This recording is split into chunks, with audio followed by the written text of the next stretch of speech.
Assalamualaikum warahmatullahi wabarakatuh. Kita akan bincang praktiskan diri 7.2b muka surat 199, soalan nombor 2. Graf laju masa di bawah menunjukkan kelajuan Encik Mustafa dalam tempoh 30 minit. Okey, kita ada graf laju masa. Okey, laju dalam kilometer per jam, masa dalam minit.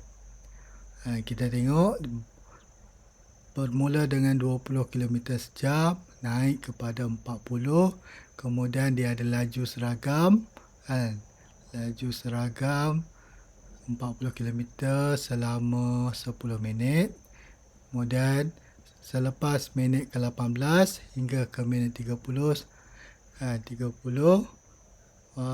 motosikal Encik Mustafa mengalami nyah pecutan, semakin kelajuan semakin berkurangan.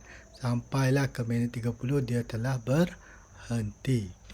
Okey, jadi soalan yang A. Hitung jumlah jarak yang dilalui dalam kilometer untuk tempoh 30 minit. Okey, maksudnya jumlah jarak lah. Jumlah jarak yang dilalui oleh Encik Mustafa untuk 30 minit. Jadi jumlah jarak adalah luas di bawah graf. Jadi kita tengok kita ada 1, 2, 3. Ada 3 bentuk luas di bawah graf. Yang ni kita namakan A. Okay, bentuk A ni adalah bentuk trapezium. Kemudian kita ada bentuk B.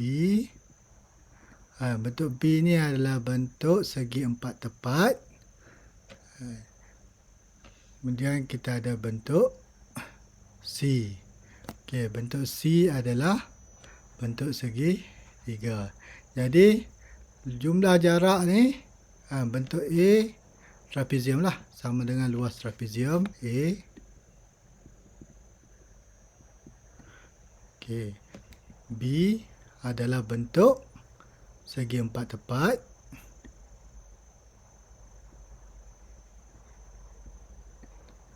Last kali C adalah bentuk segi 3. Okey, jadi trapezium. Kita tengok pada luas bagi A dulu, iaitu luas trapezium. Luas trapezium adalah 1/2 kali hasil tambah sisi selari kali dengan tinggi ataupun tapak. Jadi 1/2 hasil sisi yang selari. Sisi yang selari yang ni lah. 20 ni dengan sini adalah 40. 20 dengan 40. Jadi 20 ni kita kena tambah dengan 40. Jadi 1/2 kali 20 campur 40 sisi yang selari. Kali dengan dia punya tapak sekarang 8 lah. Ni tapak daripada sini ke sini lah. Daripada 0 hingga 8. Jadi tekan kalkulator, kita akan okey. Sebelum tu 8 kita kena bahagi dengan 60. Sebab apa kita kena bahagi dengan 60? Sebab ni dalam minit. Kita kena tukar minit kepada jam. Jadi kita akan bahagi dengan 60. Jadi 8 minit bahagi dengan 60 untuk tukar kepada jam. Kita tekan kalkulator, kita akan dapat 4 km. Dia punya jarak untuk yang pertama lah, 0 hingga 8 minit ni. Dia punya luas trapezium ataupun jarak dia adalah 4 km. Okey, kemudian kita kira pula untuk luas B, iaitu luas segi empat tepat. Luas segi empat tepat adalah tinggi kali tapak. Tinggi dia 40 lah. Tapak dia 10. Mana dapat 10? Ni. Daripada 8 hingga 18. Jadi sini adalah 10 lah. 18 tolak 10. 18 tolak 8. 10. Sama juga. Oleh kerana 10 ni adalah minit, kita kena bahagi dengan 60. Supaya kita tukar dia kepada unit jam lah. Tukar kepada jam. tekan kalkulator, kita akan dapat 20 per 3 kilometer. Jadi untuk minit ke-8 hingga minit ke-18, dia bergerak sejauh 20 per 3 kilometer. Seterusnya untuk C. Okey, C luas segitiga. Segitiga 1/2 kali tinggi kali tapak. Dia punya tinggi adalah 40. Dia punya tapak sinilah. 30 tolak 18, kita akan dapat 12 lah. Jadi 1/2 kali tinggi 40 kali tapak 12. Tekan kalkulator. Oh, tapi kena bahagi dengan 60 lah. Jangan lupa. Kena bahagi dengan 60 sebab ini dalam minit, mesti tukar ke dalam jam. Jangan lupa. Baru tekan kalkulator, kita akan dapat 4 kilometer. Jadi jumlah jarak, dia mau tahu jumlah jarak kan. Jadi jumlah jarak sama dengan luas A 4 kilometer tambah luas B 20 per 3 tambah luas C 4 kilometer. Jadi tambah semua tu, kita akan dapat 14 2 per 3 kilometer.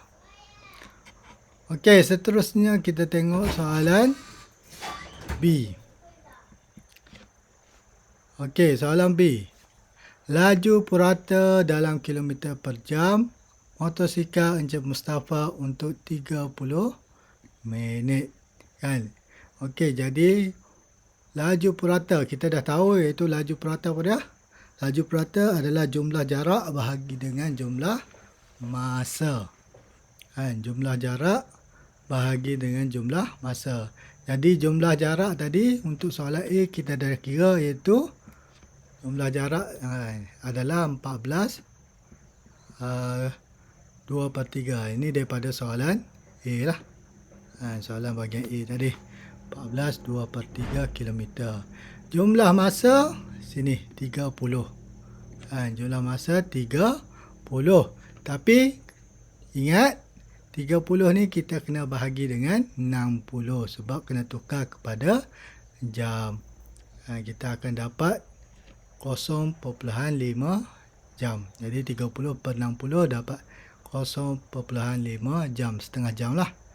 Jadi laju purata sama dengan jumlah jarak. Jumlah jarak 14 2 per 3 bahagi dengan jumlah masa 0.5. Kita akan dapat 29 1 per 3 km per jam. Jadi jawapan dia inilah laju purata. Sekian.